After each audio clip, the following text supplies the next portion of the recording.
Hello students, welcome to my YouTube channel. तो आज के इस सेशन में हम बात करने वाले हैं how ruminant digest the food, यानी घास खाने वाले जीवों में भोजन का पाचन कैसे होता है। तो बहुत ही इंटरेस्टिंग टॉपिक है आज। तो चलिए इस टॉपिक को आगे बढ़ाते हैं। तो जैसा कि दिया हुआ है, डाइजेशन इन ग्रास ईटिंग एनिमल, यानी घास खाने वाले जीवों में भोजन का पाचन कैसे होता है। तो ये जो डायग्राम है इसमें साफ साफ दिख रहा होगा कि एक घास खाने वाले जीव में जो उसका डाइजेस्टिव सिस्टम होता है उसमें कौन कौन से पार्ट मौजूद होते हैं। तो सबसे पहला जो पार्ट है यहाँ पे, वहाँ पे आपको दिख रहा होगा small intestine, rumen, oesophagus, omasum, omasum, reticulum और इसके बैक साइड रेक्टम और लार्ज इंटेस्टाइन।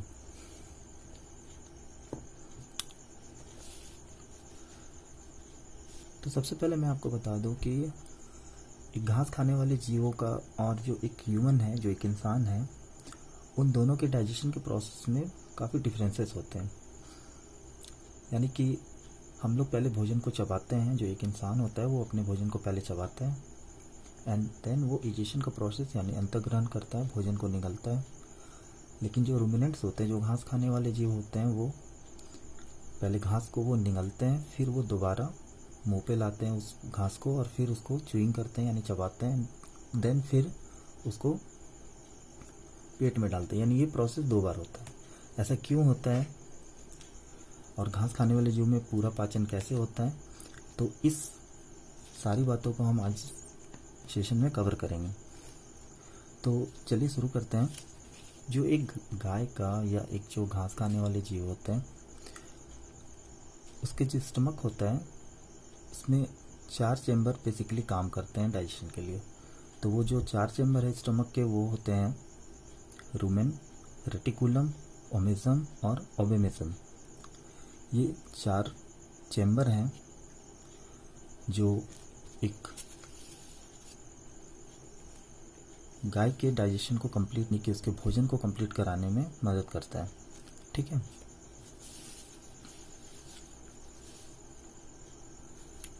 तो चलिए अब आप बारी बारी से एक एक ऑर्गन के बारे में जान लें कि कौन सा ऑर्गन का क्या कार्य है और वहाँ पे भोजन पहुँच के उस भोजन के साथ क्या होता है। तो शुरुआत करेंगे हम माउथ से। माउथ को आप बकल कैविटी भी कह सकते हैं या ओरल कैविटी भी कह सकते हैं। तो दिया है, घास खाने वाले जीवों में सैलिवरी ग्लैंड मौजूद होती है। यानी कि जैसे कि हम इंसानों में भी सैलिवरी ग्लैंड मौजूद होता है, तो घास खाने वाले जीवों में भी सैलिवरी ग्लैंड मौजूद होता है। तो सैलिवरी ग्लैंड का जो बेसिकली काम है वो सलाइवा का फॉर्मेशन करना, प्रोडक्शन करना। सलाइवा क्या काम करता है? सलाइवा है कि वो भोजन को लुब्रिकेंट करता है, एक तरह से मुलायम बनाता है, जिससे कि भोजन वो आसानी से हम लोग क्या कर पाए, निगल पाए। तो जो सैलिवरी एमाइलेज का काम है वो क्या है कि वो भोजन को मुलायम बनाता है। तो यही दिया है कि जो मुंह के आसपास होती है, क्योंकि हमारे मुंह के आसपास भी सैलिवरी ग्लैंड मौजूद होते हैं। तो एक गाय के एक दिन में 100 से लेकर 200 लीटर तक सलाइवा बनता है। तो ये एक बहुत आश्चर्य वाली बात है कि एक गाय का एक दिन में 100 से 200 लीटर तक का सलाइवा बन जाता है। चूँकि वो एक बड़ा सा जीव है और वो उसका जो भोजन है वो भी वो ज़्यादा कंज्यूम करता है, तो उस हिसाब से उसका इतना ज़्यादा वो सलाइवा को प्रोड्यूस करता है। सलाइवा का काम खाना को बोलस के रूप में बदल देता है। तो बोलस क्या होता है?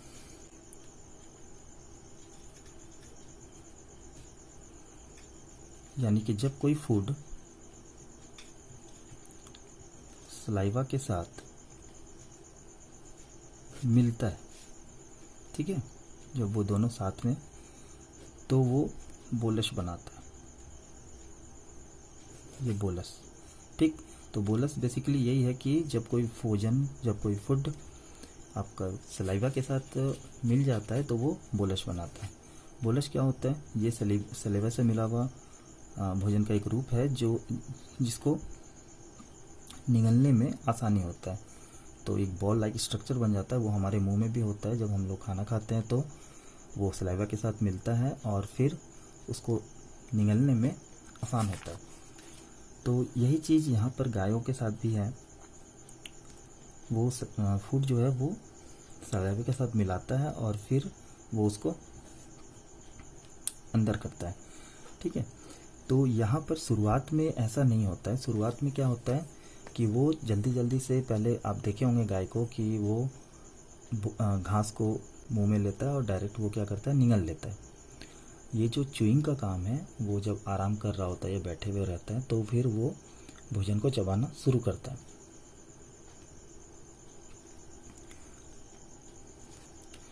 तो यहाँ पर हम लोग माउथ में क्या देखें कि वो खाना को लिया और वो डायरेक्टली क्या किया, भोजन को निगल लिया। उसके बाद जो होता है वो भोजन जो होता है वो कहाँ पहुँचता है, ईसोफेगस में। ईसोफेगस में पहुँचने के बाद क्या होता है, ईसोफेगस को आपको हम दिखा दें।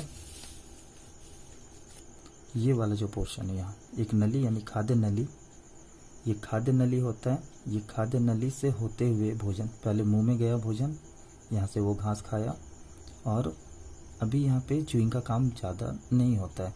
वो सिर्फ जल्दी जल्दी वो क्या करता है, भोजन को निगलते जाता है। ये एक कह सकते हैं ऐसे, ये क्यों निगलता है जल्दी जल्दी, तो जब जीवों का इवोल्यूशन हो रहा था तो उस समय जो बड़े जो मांसाहारी जीव थे, ये लोग जब बाहर निकलते थे तो इन लोगों का शिकार जल्दी से हो जाता था। तो इन चीज़ों से बचने के लिए ये लोग क्या करते थे, पहले खाना को जल्दी निगल जाते थे जिससे कि ये अपनी जान को बचा सके। तो ये भी एक पार्ट था वो एडेप्टेशन का, जब जीवों में अनुकूलन संभव हो रहा था, उसी समय का बात है ये। तो क्या करता है, ये भोजन को डायरेक्टली क्या कर लेता है, निगल जाता है।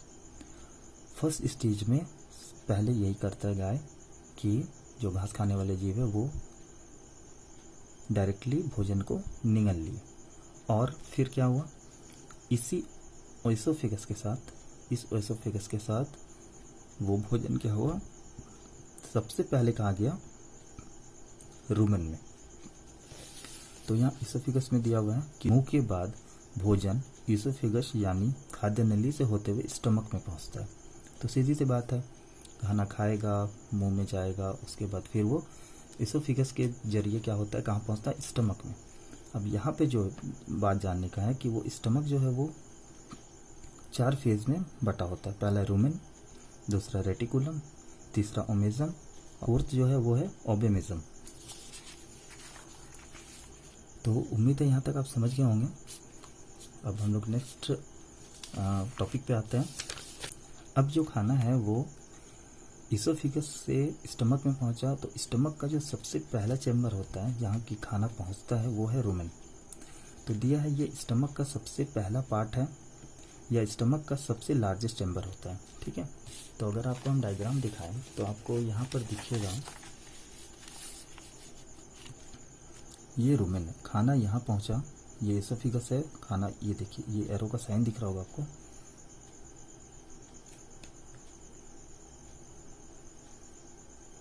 और खाना जो है वो यहाँ से पहुँचते हुए पहुँचा, ये एरो साइन, ये यहाँ रूमेन, ये इस पार्ट पे पहुँचता है खाना, ठीक है।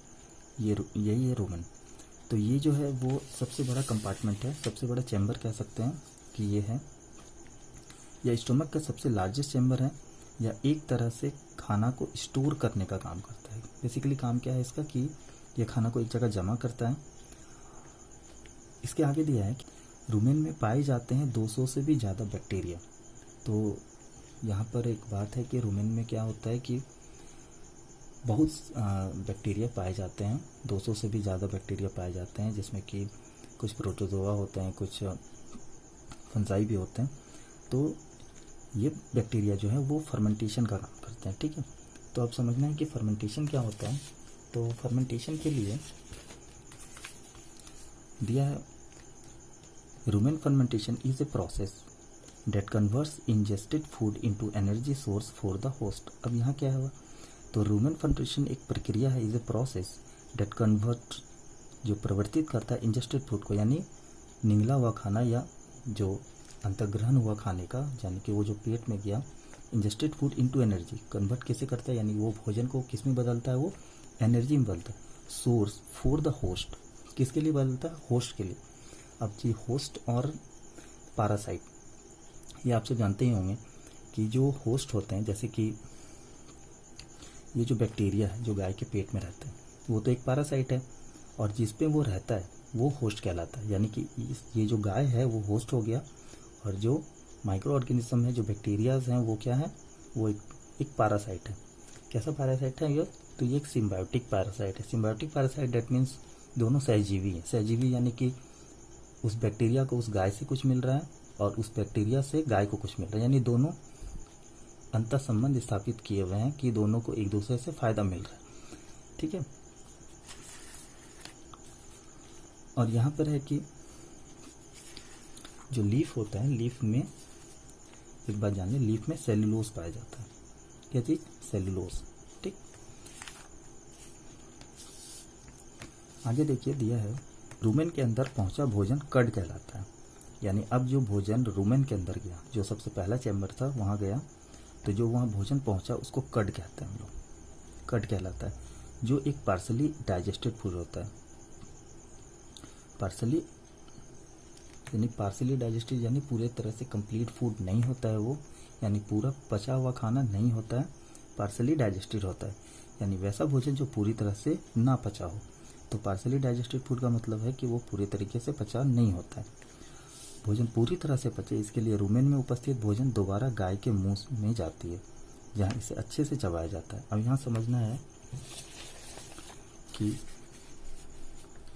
ये ईसोफेगस के द्वारा वो अंदर गया और पहुंचा रूमेन में। यहाँ बहुत सारे बैक्टीरिया प्रेजेंट होते हैं। ठीक है, क्योंकि अब बैक्टीरिया काम कब करेगा, जब भोजन जो है छोटे छोटे टुकड़ों में बढ़ जाए, जब उसका सरफेस एरिया बढ़ जाएगा तो वो बैक्टीरिया जो है उस पर अच्छे से इफेक्ट डाल पाएगा। तो इसके लिए क्या करता होता है, गाय जो होते हैं वो इसी रूमेन से दोबारा भोजन को, देखिए यहाँ से आया था, अब यहाँ से ये लौट गया,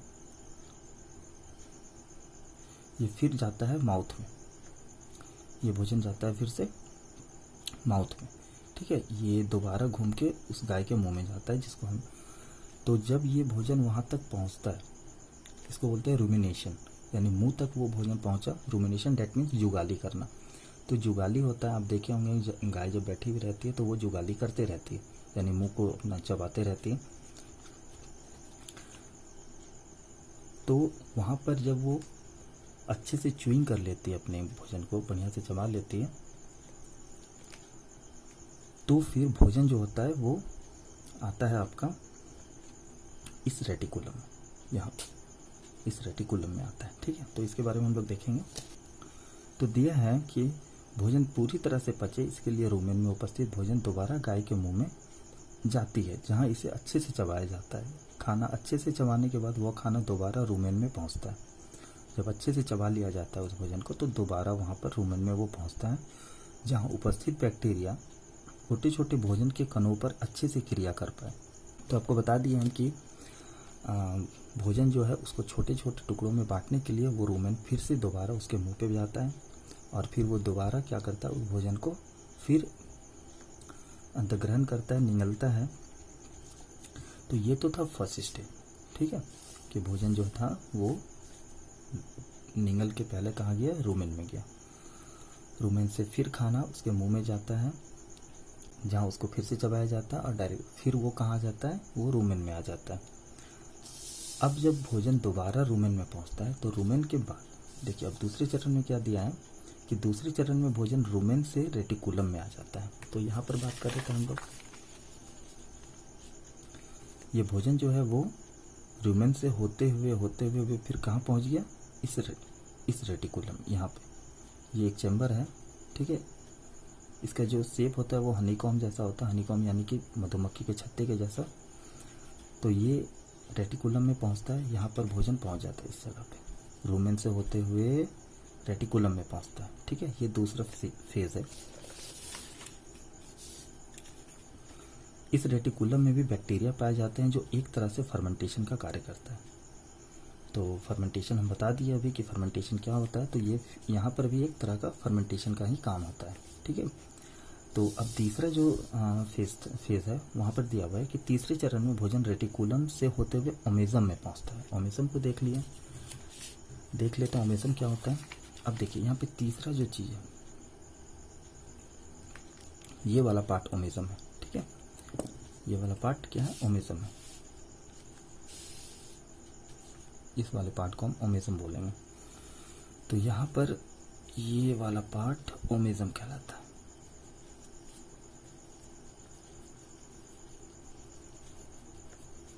ओमेजम, ठीक। रेटिकुलम से पहुंचा इस ओमेजम में। ओमेजम, अब देखिए ओमेजम का फंक्शन क्या है।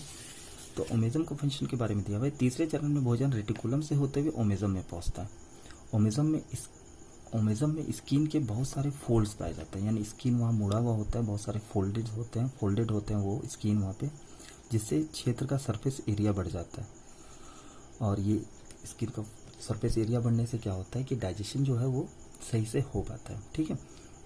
लेकिन बेसिकली ओमेजम का जो मुख्य कार्य है वहाँ पर वो है कि जल को वो एब्जॉर्ब करता है, यानी कि अवशोषित करता है। ओमेजम का कार्य है वहाँ पे जल को एब्जॉर्ब करने का। बेसिकली यही काम है कि वहाँ पर जितने वो जल के जो मॉलिक्यूल्स है उसको वो एब्जॉर्ब करता है, ठीक है। और नेक्स्ट देख लेते हैं। ओमेजम के बाद जो फोर्थ स्टेज है डाइजेशन के लिए वो है कि ये कि ओमेजम के बाद जो भोजन पहुंचता है वो कहाँ पहुंचता है, ओबेमेजम में। और आपको हम डायग्राम में दिखाते हैं कि ओबेमेजम जो है वो इस चैम्बर को कहते हैं, ठीक है। यानी कि यहाँ पे ओमेजम के बाद कहाँ पहुंचा वो, एबोमेजम में, ठीक। अब ओमेजम का परफॉर्म देख ले क्या करता है, ये क्या किस चीज़ को परफॉर्म करता है। तो दिया है चौथे चरण में। अब चूँकि ये हम बताए थे कि फोर्थ स्टेज में डाइजेशन कंप्लीट होता है, तो ये आपका लास्ट स्टेज है। फिर ओमेजम के बाद कहाँ पहुँचा वो, एबोमेजम में, ठीक। अब ओमेजम का परफॉर्म देख ले क्या करता है, ये क्या किस चीज़ को परफॉर्म करता है। तो दिया है चौथे चरण में। अब चूँकि ये हम बताए थे कि फोर्थ स्टेज में डाइजेशन कंप्लीट होता है, तो ये आपका लास्ट स्टेज है। चौथे चरण में भोजन ओबेमेजम में पहुँच जाता है, ठीक है, जिसे ट्रू स्टोमक कहा जाता है। ट्रू स्टोमक इसको इसलिए कहा गया क्योंकि अभी तक कोई एंजाइम जो है वो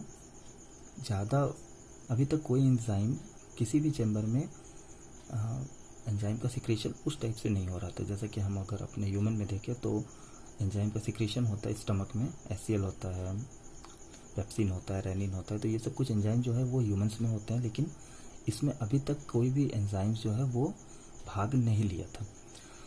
लेकिन यहाँ पर जो होते हैं वहाँ पर बहुत सारे एंजाइम्स सिक्रीट होते हैं, जैसे कि HCl हो गया, ठीक है, गैस्ट्रिक जूस हो गया। इस जगह एबोमेजम में ये सब एंजाइम जो होता है वो सिक्रीट होता है, जो भोजन को डाइजेस्ट करने में मदद करता है। तो इसीलिए इसको ट्रू स्टमक भी कहा जाता है। इसी के अंदर पाए जाते हैं, किसके अंदर पाए जाते हैं, इसी ओबेमेजम में।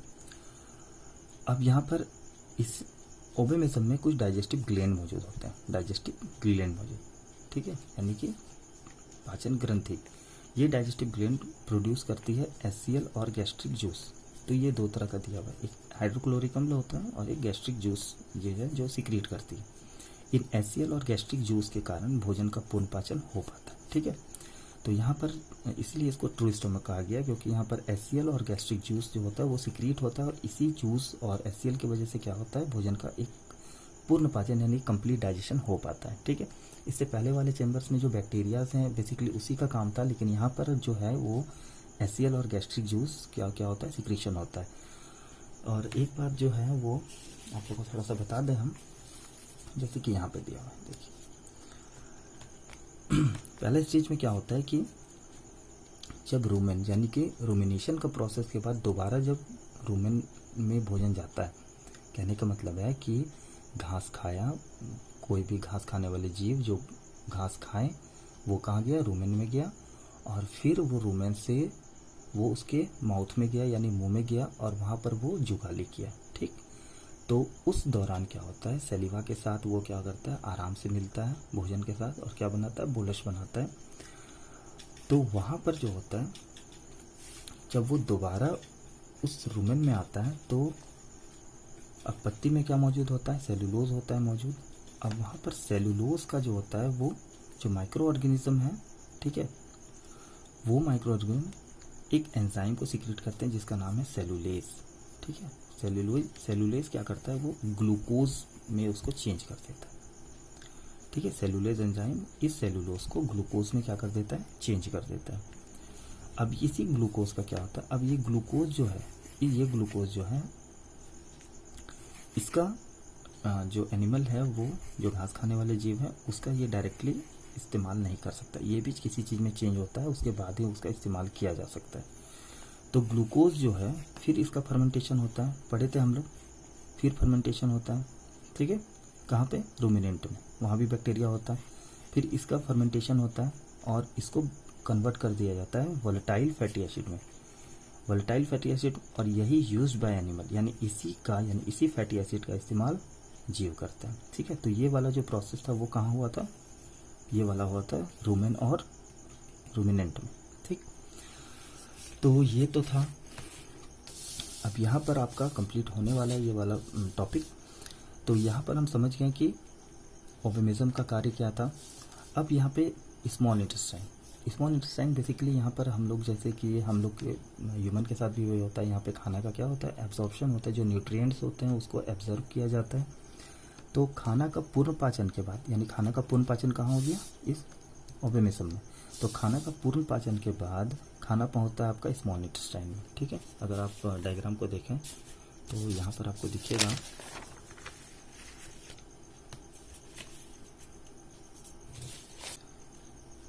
ऑर्गेनिज्म के बाद खाना ये स्मॉल इंटेस्टाइन, यहाँ पर स्मॉल इंटेस्टाइन होता है। ठीक है, ये वाला, ये स्मॉल इंटेस्टाइन दिख रहा होगा, तो ये स्मॉल इंटेस्टाइन खाना एबोमिज्म के बाद खाना पहुँचता है स्मॉल इंटेस्टाइन में। ठीक है, तो यहाँ पर यही बात दिया हुआ है कि खाना का पूर्ण पाचन के बाद खाना पहुँच जाता है स्मॉल इंटेस्टाइन में, यहाँ सारे न्यूट्रिएंट्स को एब्जॉर्ब कर लिया जाता है। अब जो भी न्यूट्रिएंट्स हैं, जो भी खाने में न्यूट्रिएंट्स हैं, चाहे उस खाने से प्रोटीन मिला या जो भी है, जो भी न्यूट्रिएंट्स मिला हो, उसको यहाँ पे एब्जॉर्ब कर लिया जाता है और रक्त के माध्यम से संपूर्ण शरीर में वितरित हो जाती है। और यानी वो डिस्ट्रीब्यूशन कहाँ हो जाता है, यानी हर एक सेल में जो खाना है उसको डिस्ट्रीब्यूट कर दिया जाता है। ठीक, इसके बाद जो है, यानी खाना यहाँ पर आपका पूरे तरीके से क्या हो गया, कंप्लीट हो गया। इसके बाद भोजन स्मॉल इंटेस्टाइन में जाएगा। स्मॉल इंटेस्टाइन में जाने के बाद क्या होता है, वो लार्ज इंटेस्टाइन में जाता है, यानी बड़ी आंत में जाता है। लार्ज इंटेस्टाइन के बाद कोलोन में जाता है, कोलोन से रेक्टम में और एनस के द्वारा बाहर निकाल दिया जाता है। तो ये आपका भोजन का एक कंप्लीट डाइजेशन होता है। ठीक है, तो उम्मीद है कि आपको समझ में आ गया होगा यहाँ पर। और ये 4 फेज में होता है। तो ये जो 4 फेज है वो है इजेशन, च्यूइंग, स्वेलविंग और एब्जॉर्प्शन न्यूट्रिएंट। यानी इजेशन यानी भोजन को अंदर करना, च्यूइंग यानी चबाना, स्वेलविंग यानी निगलना, और एब्जॉर्प्शन यानी न्यूट्रिएंट्स को एब्जॉर्ब करना। ठीक है, तो ये तो था आपका डाइजेशन इन रूमिनेंट। तो उम्मीद है कि आपको समझ में आ गया होगा आज का क्लासेस। तो इसको एक बार हम फिर से देख लें। खाना वो मुंह में गया, मुंह वो खाना निगला, यानी इजेशन का प्रोसेस हुआ, भोजन को निगलने का कार्य किया, और भोजन निकला और वो पहुंचा पहले कहाँ, इस रूमेन में। रूमेन एक स्टोरेज का काम करता है। ठीक है, और यहाँ पे बहुत सारे बैक्टीरियाज होते हैं। ठीक है, अब खाना को छोटे छोटे पार्टिकल्स में तोड़ने के लिए इसी रूमेन से वो दोबारा कहाँ पहुँचता है, उस गाय के मुंह में, उस गाय के मुंह में पहुँचता है। यहाँ पर वो आराम से उस भोजन को स्मॉल पार्टिकल्स में कन्वर्ट करता है। कन्वर्ट करने के बाद वो भोजन कहाँ पहुँचता है, फिर से उसी रूमेन में पहुँचता है। ठीक है, रूमेन्स में वो बैक्टीरिया जो है वो उस पर अच्छे से काम करता है और उसको वो तोड़ देता है किसमें, ग्लूकोज में। ठीक, उस सेलुलोज को वो ग्लूकोज में कन्वर्ट कर देता है। ग्लूकोज में कन्वर्ट करने के बाद भोजन पहुंचता है आपका इस रेटिकुलम में। ठीक है, रेटिकुलम में भी बहुत सारे एंजाइम्स होते हैं। ठीक है, यहाँ पर भी फर्मेंटेशन का काम होता है और उसको वो बदल देता है यहाँ पर फैटी एसिड में। ठीक, फैटी एसिड में चेंज होने के बाद ये पहुँचता है ओमेमिज्म में। ओमेमिज्म में पहुँचने के बाद यहाँ पर क्या होता है, आपको यहाँ पे बता दिए, यहाँ पर जो वाटर का जो होता है यहाँ पे एब्जॉर्प्शन होता है, यानी वाटर का इस जगह पे एब्जॉर्प्शन होता है। ठीक है, ओमेमिज्म में। और फिर वाटर के एब्जॉर्प्शन के बाद ये पहुंचता है ट्रू स्टोमक, जिसको हम लोग बोलते हैं एमोमिज्म। यहाँ पर क्या होता है, जितने भी भोजन है उसका कंप्लीट डाइजेशन यहाँ पे होता है। चाहे वो प्रोटीन हो कार्बोहाइड्रेट हो, यहाँ पर उसका कंप्लीट डाइजेशन होता है। एंड डाइजेशन के बाद ये कहाँ पहुँचता है, स्मॉल इंटेस्टाइन में पहुँचता है, जहाँ पर खाने का क्या होता है, एब्जॉर्प्शन किया जाता है।